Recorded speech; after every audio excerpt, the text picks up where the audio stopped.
It began on a Friday night when the office lights were dimming and laughter filled the air, not the kind of laughter born of joy, but the sharp, careless kind that often hides insecurity. Ethan Cole, a quiet single father who worked as a maintenance technician, had always kept to himself. His life was about duty, not drama, showing up early, staying late, and returning home to his 8-year-old son, Liam, who waited for him with a reheated dinner and a smile that made the long days worth it. Ethan wasn't the type to join after-work gatherings or gossip at the coffee machine. He was dependable, gentle, and focused, and maybe that's what made him an easy target for a cruel kind of amusement. His coworkers, a group of younger employees who loved jokes more than kindness, decided to play what they thought would be a harmless prank. One of them had been teasing Ethan for weeks about being too serious and married to his toolbox. Another joked that he needed a date more than a raise. The idea came up half in jest, set Ethan up on a blind date with a woman they described as special, but with intentions far from sweet. They thought it would be funny, a small-town spectacle to talk about over beers. They didn't think about how such a thing might humiliate someone. They never do. The woman they chose, Grace Miller, was not in on the joke. She was a nurse who had dedicated her life to caring for others, often working overnight shifts at the local clinic. She was kind-hearted and thoughtful, though painfully shy. She had been single for years, having faced enough rejection to make her wary of people's motives. But when her friend convinced her to go on a blind date, promising that the man was nice, hardworking, and genuine, she reluctantly agreed. She wanted to believe that maybe good men still existed, that maybe, for once, she could be seen for her heart instead of her appearance. Ethan showed up to the restaurant wearing his one good shirt, a navy button-up that he'd ironed twice to smooth out the old creases. He'd asked his sister to watch Liam for the evening and even stopped by a small shop to pick up a flower. He wasn't expecting fireworks or romance, he just hoped for decent company and maybe a few laughs. As he walked into the softly lit restaurant, he felt out of place among the chatter of couples and the clinking of wine glasses. But he reminded himself that he'd promised to try. His son had told him that morning, maybe she'll like dad jokes, Daddy. He'd laughed, not knowing how those words would echo later. When Grace entered, she hesitated at the door. She wore a modest dress and carried herself with quiet grace. Ethan noticed her immediately, not because of her size, but because of the way she looked, uncertain yet brave, like someone stepping into a world that had too often been unkind. He stood up politely and introduced himself, offering her the flower with a smile that reached his eyes. For a moment, Grace's tension eased. She saw warmth in him, something real, but across the room, a table of his coworkers tried and failed to stifle their laughter. They whispered and pointed, smirking as if they were watching a comedy unfold. Ethan didn't notice at first. He was focused on making conversation, asking about Grace's day, listening as she talked about her work caring for elderly patients. But then he caught sight of one of the men from his job holding up a phone, pretending to take a sip of water while recording. The realization hit him like a punch to the gut. His stomach turned cold, his throat tightening as he understood what was happening. He'd been set up. For a fleeting moment, anger flared inside him. He could have stood up, stormed out, and left the night in ruins. But then he looked at Grace, at her hopeful eyes, her trembling hands as she adjusted the napkin on her lap, and he saw someone who didn't deserve to be humiliated. She didn't know. She wasn't part of this cruelty. If he walked away now, she would think it was because of her. And Ethan, who had known what it felt like to be judged unfairly, couldn't let that happen. So he took a breath, smiled softly, and leaned forward. "I hope you don't mind," he said gently, "but I'd really like to hear more about your work. You mentioned you care for older patients. What's that like?" The sincerity in his tone caught Grace off guard. She had expected discomfort, maybe even awkward politeness, but not genuine curiosity. Slowly, the tension began to dissolve between them. As they talked, Ethan found himself truly enjoying her company. Grace spoke with quiet passion about her patients, their stories, their struggles, the small joys she found in helping them. She wasn't bitter or self-pitying, she was strong, resilient, and full of empathy. Ethan admired that. He told her about his son, about how he learned to braid hair and fix a school project with duct tape. Grace laughed, a soft, melodic laugh that made him smile. At the other table, the pranksters grew restless. Their plan wasn't going the way they'd imagined. Instead of mockery, there was connection. Instead of awkward silence, there was understanding. One of them muttered under his breath, "This isn't funny anymore." Another lowered his phone, suddenly ashamed. What they hadn't expected was for Ethan's decency to turn their cruelty into something that reflected on them. As the evening went on, Ethan noticed that Grace relaxed more, her laughter coming more freely. He realized she was someone who had likely faced more than her share of judgment, just as he had. He felt a strange sense of protectiveness toward her, not out of pity, but respect. She wasn't the woman they'd tried to make a mockery of, she was someone worth knowing. When the waiter brought the bill, Ethan insisted on paying. Grace tried to protest, saying they could split it, but he smiled and said, "You've had a long week saving lives. Let me have this small win." She blushed, grateful for his kindness. As they stood to leave, Ethan walked her to the door, holding it open against the cool night breeze. He saw his coworkers in the corner of his eye, some looking guilty, others trying to disappear into their chairs. Before stepping out, he paused and turned to face them. He didn't raise his voice or show anger. His calmness was what made his words cut deeper.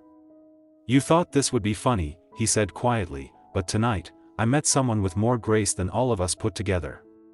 Maybe next time, try kindness instead of cruelty. It lasts longer." Then he left with Grace, leaving behind a silence that hung heavier than laughter ever could. Outside, the world felt different. The night air was cool, and the city lights reflected softly in puddles from an earlier rain. Grace looked at him, still unsure what to make of the evening. Ethan just smiled and said, "You were never the joke, Grace." They were. What began as a night of mockery was transforming, without either of them realizing it, into something far greater, a moment that would ripple through every person who had witnessed it, changing not only how they saw others, but how they saw themselves. Ethan's simple act of compassion had turned a cruel prank into a quiet revolution of empathy. And though neither he nor Grace could have known it yet, that one dinner, born out of cruelty, was about to become the beginning of something extraordinary. Grace sat in her small car that night after their dinner, her hands still trembling on the steering wheel. The glow from the restaurant lights reflected faintly across her face, and for the first time in a long while, she wasn't crying from pain. She was crying from relief. It had been years since anyone had looked at her the way Ethan had, not through the lens of her body, her weight, or the cruel assumptions people made, but through her words and her heart. She didn't know that he had been the target of a prank, nor that he had chosen to stay and treat her with dignity even after discovering the truth. All she knew was that this quiet, kind man had made her feel seen, and that feeling was worth more than anything she had expected from a blind date. The next morning, Ethan returned to work. He walked into the break room where the same co-workers who had orchestrated the prank sat nervously pretending to sip coffee. The laughter that once filled the space had vanished. One of them tried to meet his gaze, but the weight of guilt was too heavy. Ethan didn't mention the previous night. He didn't scold or shame them. Instead, he simply went about his morning routine, checking his tools, greeting the receptionist, and heading off to fix a broken air vent. His silence spoke louder than anger ever could. The men who had laughed behind his back now felt the sting of shame, realizing they had not just disrespected him, but also an innocent woman who had done nothing to deserve their mockery. Grace went on with her day at the clinic, replaying small moments from the dinner, the way Ethan had smiled when she talked about her patients, how he'd listened with genuine interest when she mentioned her struggles, how he had never once looked away or down at her plate when she spoke. She wasn't used to that kind of attention. For years, people had treated her as though her weight defined her worth, dismissing her before she even had the chance to speak. But Ethan's quiet presence had reminded her that kindness still existed, that there were still people who saw beyond the surface. Later that week, Ethan found himself thinking about Grace more than he had expected. Between long work shifts and bedtime stories with his son, he caught himself remembering her laughter, the soft, unguarded kind that carried warmth. He also remembered the way she had listened to him talk about losing his wife, not with pity, but with empathy. There had been no awkward pauses or forced sympathy. Just quiet understanding. For a man who had spent so long feeling invisible, it had been a gift. At lunch one day, one of his coworkers approached him hesitantly. "Hey, man, about the other night. We didn't mean for it to go that far," he said, voice low. Ethan looked at him for a long moment and then simply replied, "You didn't mean for it to go that far, but it did. Maybe next time, think about what a joke cost someone else." He wasn't cruel, he was tired of people who thought humiliation was humor. The man nodded and walked away, more ashamed than before. Word spread around the workplace, and soon, others who had laughed started to feel the same weight. No one wanted to be the person known for laughing at kindness. Meanwhile, Grace received a message a few days later from an unknown number. It was Ethan. The text was short, polite, and unexpectedly gentle. "I had a really nice time the other night. If you'd ever like to get coffee again, I'd like that." Her heart raced. She reread the message 3 times, uncertain whether it was real. After years of guarding herself against cruelty, she had almost forgotten what simple sincerity felt like. She typed back, "I'd like that too." Their second meeting wasn't a date, it was a walk through the park on a Saturday morning. The air was crisp, filled with the scent of rain and fresh earth. Grace had worn a cozy sweater and carried a small thermos of coffee, while Ethan showed up with a paper bag of muffins he'd baked with his son. They talked again, not about work or the prank or the past, but about small, human things. Music. Childhood memories. The silly things their kids said. Grace found herself laughing easily, while Ethan listened with the quiet patience of a man who had learned to treasure simple joy. As their friendship grew, something remarkable began to happen. The people who had once mocked now watched them with curiosity and eventually admiration. Ethan's story spread quietly through town, the tale of a man who turned a cruel prank into something graceful. The same coworkers who once snickered began to change in small but noticeable ways. They stopped making fun of others so quickly.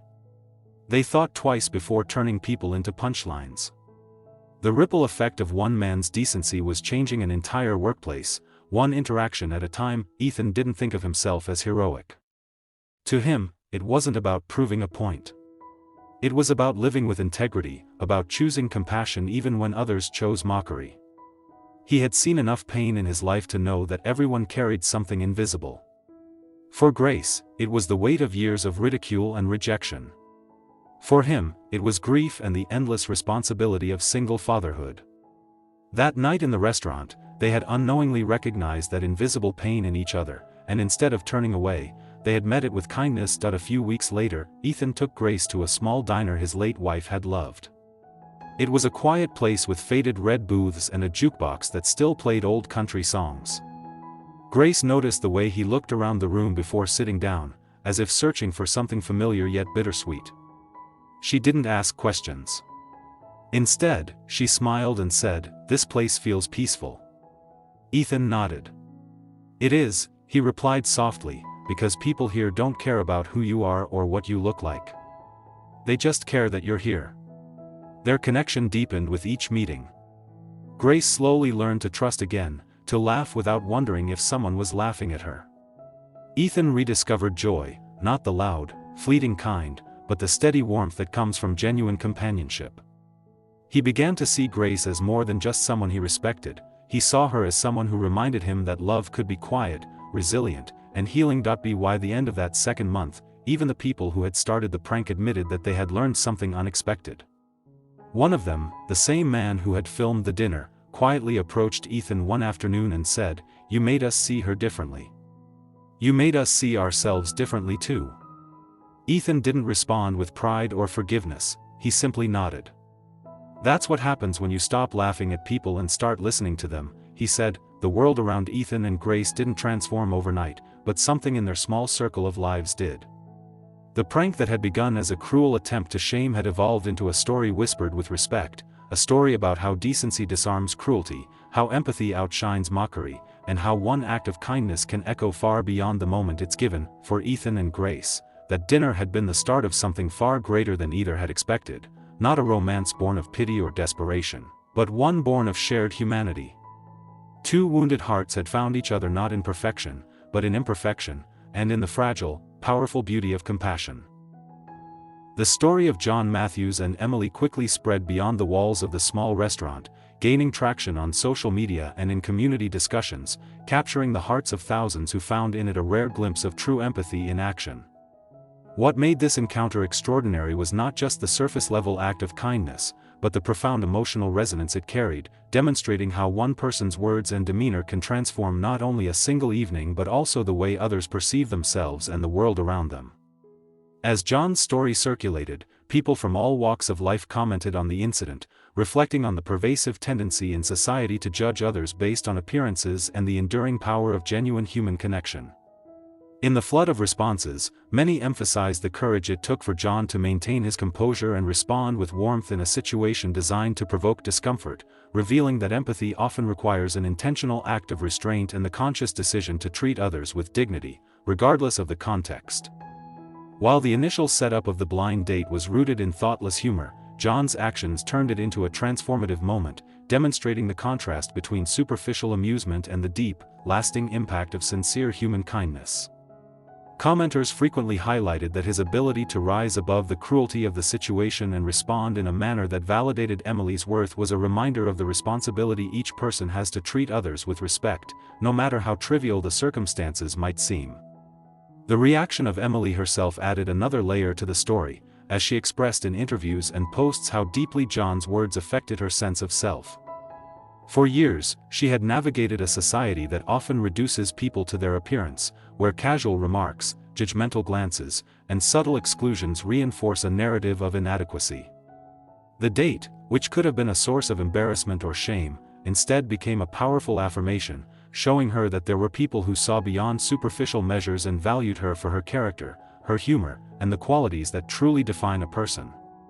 This revelation, shared by Emily, resonated with countless others who had experienced similar moments of invisibility or dismissal, creating a wave of empathy and solidarity online.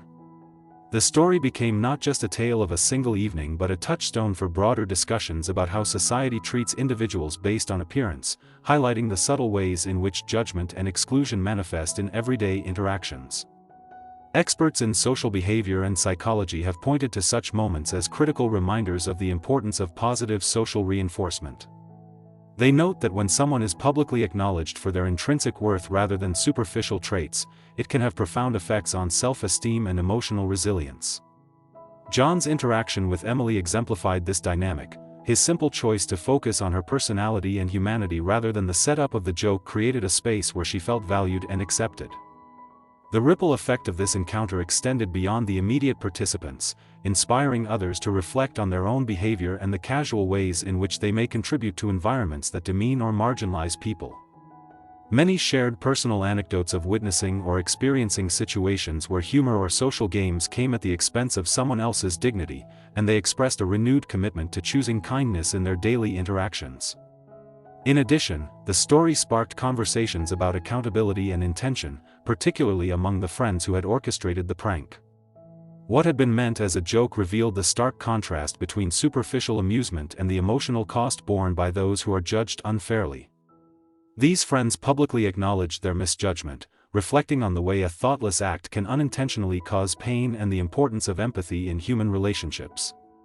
This element of public reflection added an additional layer of meaning to the narrative, emphasizing that acts of kindness do not exist in isolation but can inspire self-examination and growth in others. John's approach also offered a template for navigating uncomfortable social situations with integrity. By consciously choosing to respond with grace, patience, and attentiveness, he demonstrated that even in moments designed to provoke embarrassment or discomfort, individuals can reclaim agency through compassion. This lesson resonated with readers who recognized similar dynamics in their own lives, whether in social gatherings, workplaces, or familial interactions, and were encouraged to consider the ways in which their words and actions could uplift rather than diminish those around them. Beyond the social media commentary and expert analysis, the emotional core of the story remained compelling because it spoke to a universal human desire, the desire to be seen, understood, and respected. John's interaction with Emily met that need in a direct and authentic way, reminding audiences that kindness has tangible effects on people's lives.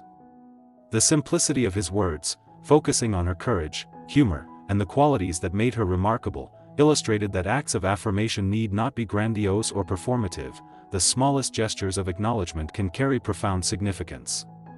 As the story continued to circulate, it inspired initiatives aimed at promoting empathy and respectful social interactions, from school programs addressing bullying to community workshops focused on fostering inclusive behavior.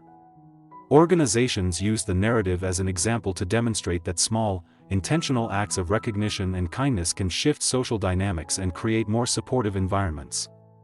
For Emily, the evening marked a turning point in her personal narrative. What began as a potentially humiliating situation became a defining moment of affirmation and emotional validation. Her willingness to share her experience publicly helped others recognize the importance of advocating for themselves while also appreciating the power of others' compassionate responses. In the broader cultural context, John Matthews became emblematic of a type of moral courage that transcends social expectation, reminding society that empathy, patience, and attentiveness are not just virtues but tools for creating meaningful human connections.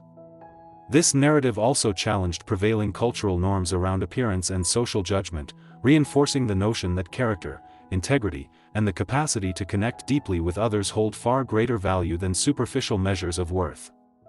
By choosing empathy over judgment, John not only transformed a potentially negative experience but also catalyzed a broader conversation about how society can prioritize respect and recognition for all individuals, regardless of how they look or what preconceived notions exist. The story ultimately endures because it captures a fundamental truth about human interaction, that moments of genuine kindness have the power to heal, inspire, and redefine relationships. In a world where casual cruelty can seem commonplace and appearances often overshadow substance, John Matthews' words to Emily served as a reminder that one person's compassion can reverberate far beyond its immediate context, influencing hearts, minds, and actions in ways that endure long after the moment has passed. Through his deliberate choice to see and affirm Emily's humanity, John created an enduring example of empathy in action, demonstrating that kindness, respect, and courage are forces capable of transforming lives, fostering understanding, and reminding society of the profound impact a single individual can have when they act with genuine care and moral clarity.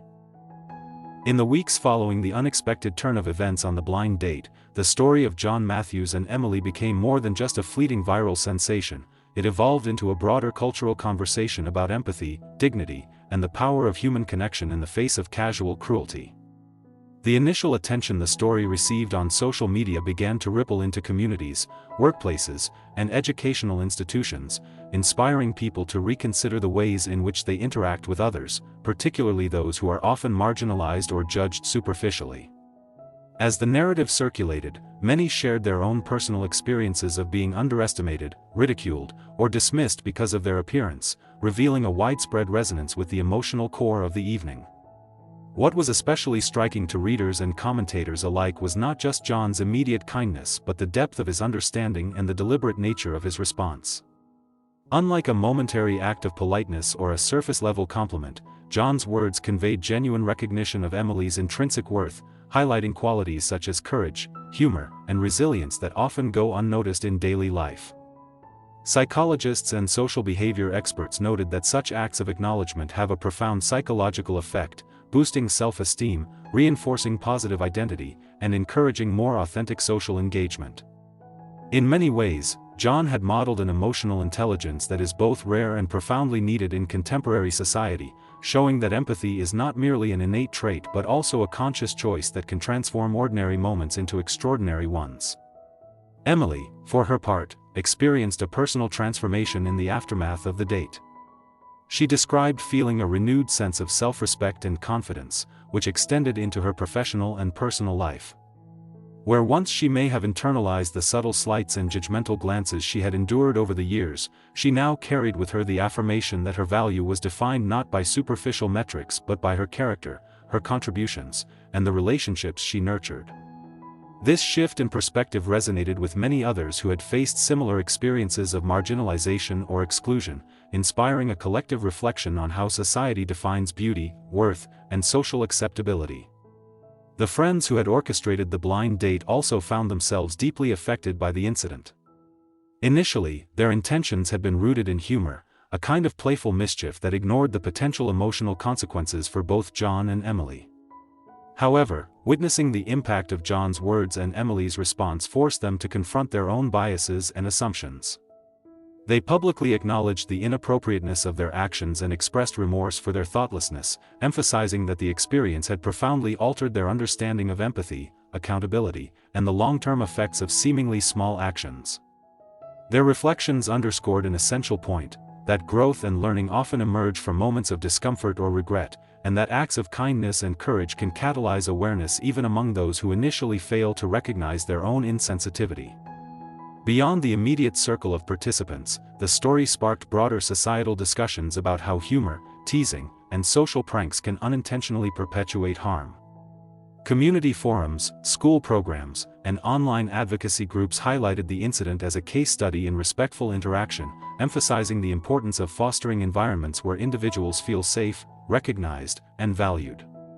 Educational materials drew upon John's response as an example of emotional leadership, demonstrating how empathy, patience, and conscious kindness can create ripple effects that influence behavior far beyond a single encounter. John himself became somewhat of an inadvertent spokesperson for the power of intentional empathy. He spoke in interviews and community discussions about the importance of focusing on people's intrinsic qualities rather than superficial traits, emphasizing that the way we treat others reflects not only on them but on ourselves and the broader society. His reflections highlighted a subtle but critical aspect of social interaction. The decision to respond with compassion rather than judgment is an active choice that requires awareness, courage, and integrity. Many readers responded to these insights by re-evaluating their own behavior, recognizing times when they had participated in or silently condoned actions that diminished others. The story inspired a wave of self-reflection, with people sharing instances in which they could have chosen empathy over ridicule, and vowing to approach future interactions with greater sensitivity and awareness.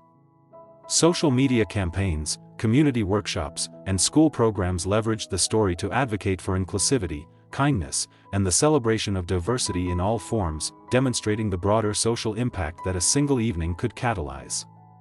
At the same time, the narrative provided a lens through which to explore the emotional and psychological dimensions of judgment and validation. Scholars and commentators discussed how society often emphasizes appearance as a measure of worth, contributing to cycles of shame, insecurity, and marginalization. John's actions, however, illustrated that validation rooted in recognition of character and humanity has the power to counteract these harmful dynamics.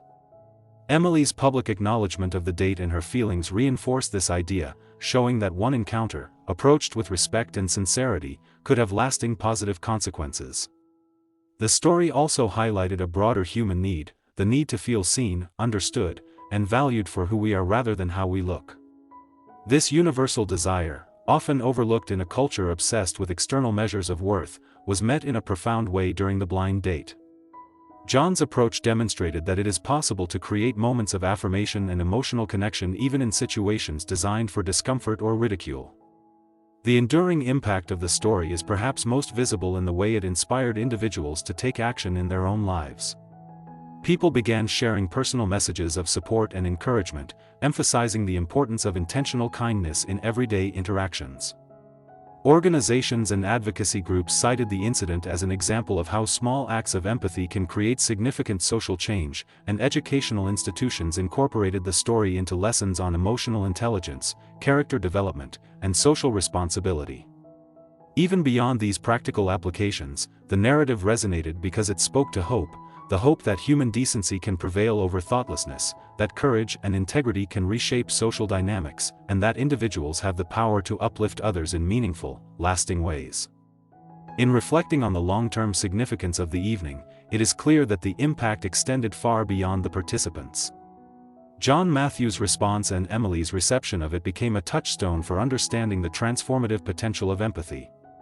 It reminded people that acts of kindness, even in small or unexpected moments, have a ripple effect that can influence communities, inspire change, and reshape social norms.